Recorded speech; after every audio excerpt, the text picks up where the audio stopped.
Okay, let's speak to the audience. Welcome, welcome. You can speak to me at davidpakman.com/discord. Very easy. You join the waiting lobby and you raise your hand. And we are going to start today with, I don't know. How about Mark from Los Angeles? Mark from Los Angeles, welcome to the program. What is on your mind today? I am thrilled to have you with us. Oh boy, Mark from Los Angeles. I've invited you on, but you've got to accept or it is going to go bye-bye. And there is Mark from Los Angeles losing the opportunity. That's really too bad. Let's try Jack from Connecticut. Jack from Connecticut, what's going on, my friend? All right, Jack from Connecticut has accepted the invitation, but has the wrong audio device selected. Oh, fantastic. Welcome, Jack. Now I can hear you. Okay, fantastic. Wait, you can hear me? Yes, I can. All right.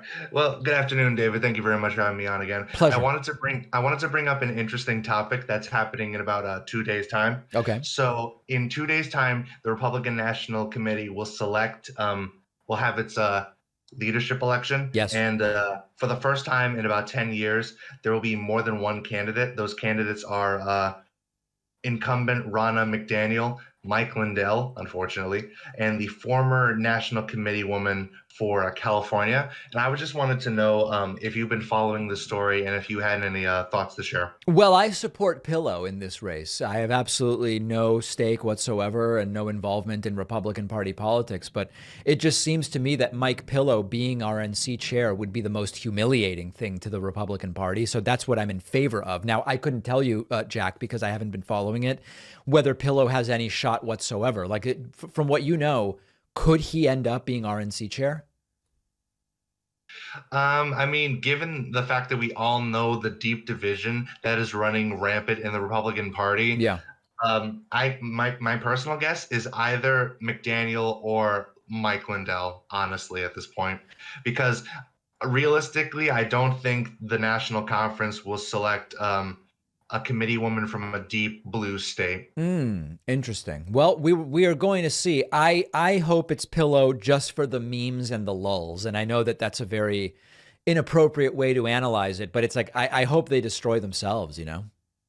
Yeah, it's honestly something that the Republican Party needs to realize and wake up to, because if they really want to reshape themselves, if they even had an image in the first place, they really need to think about things like they ever would. Yeah, Pillow as your RNC chair is not exactly a signal that you're sort of that you're taking seriously the destruction that MAGA has done to your party.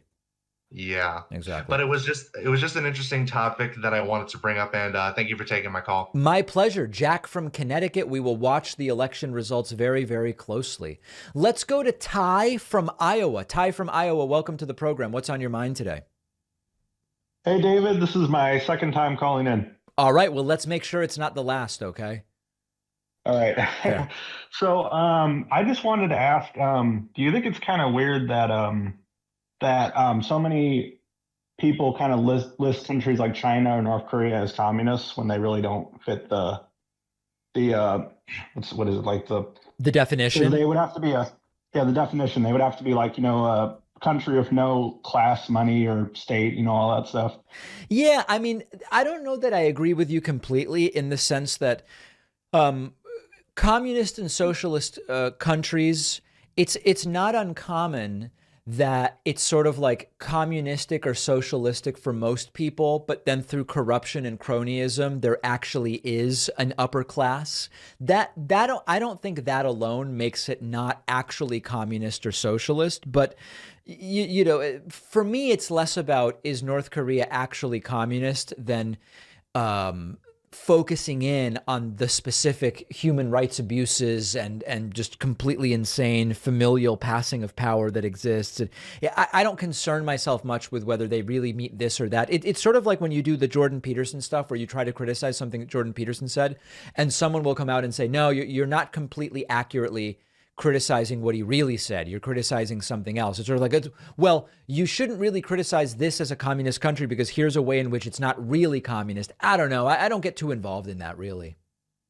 Yeah, I understand that. I think people should just realize that I mean, there are people on the left that can be bad and people on the right that can be bad, and I just, uh, but I don't know. I just kind of, if you really kind of look into it, some people have argued that North Korea would actually be influenced by like Japanese fascism instead of something like, I don't know, like Like Marxism or modern something like communism. Yeah. Listen, Yeah. it's mostly moot because I think for me, it's let's identify the things that are not going well and let's see if we can improve on them for the benefit of the people. And there are many of those things in North Korea. That's for sure.